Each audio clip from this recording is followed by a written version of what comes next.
రాష్ట్ర రాజకీయాల్లో మరోసారి వేడి పుట్టించే వ్యాఖ్యలు చేశారు బీఆర్ఎస్ నేత మర్రి జనార్దన్ రెడ్డి. దేశంలోని పలు రాష్ట్రాల్లో ఎన్నికల ఫలితాలను ప్రస్తావిస్తూ ప్రజలు అధికారంలో ఉన్న ముఖ్యమంత్రులను తిరస్కరిస్తున్నారని ఆయన అన్నారు.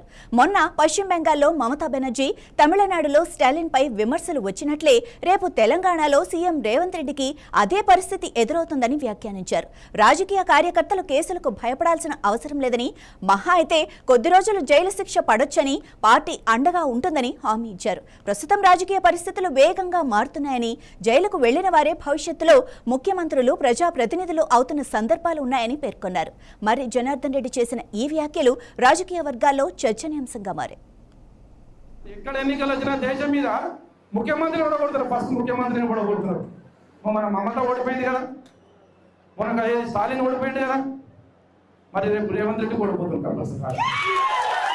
రెండు ఎట్లుంటుందండి కదా, సేమ్ ఇదే రాజకీయాలు రాసి పెట్టుకోండి, రికార్డు చేసి పెట్టుకోండి.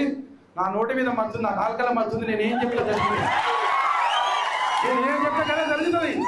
తప్పకుండా ఈరోజు కొల్లాపూర్లో చెప్తున్నా, రేవంత్ రెడ్డి గెలవడు గెలవడు గెలవడు గెలవడు జరగబోతుంది, జరగబోతుంది. అట్లా అని చెప్పి మనకి ఎక్కువ వచ్చింది అనుకో, వాళ్ళకి కష్టమైంది, కష్టపడాలి.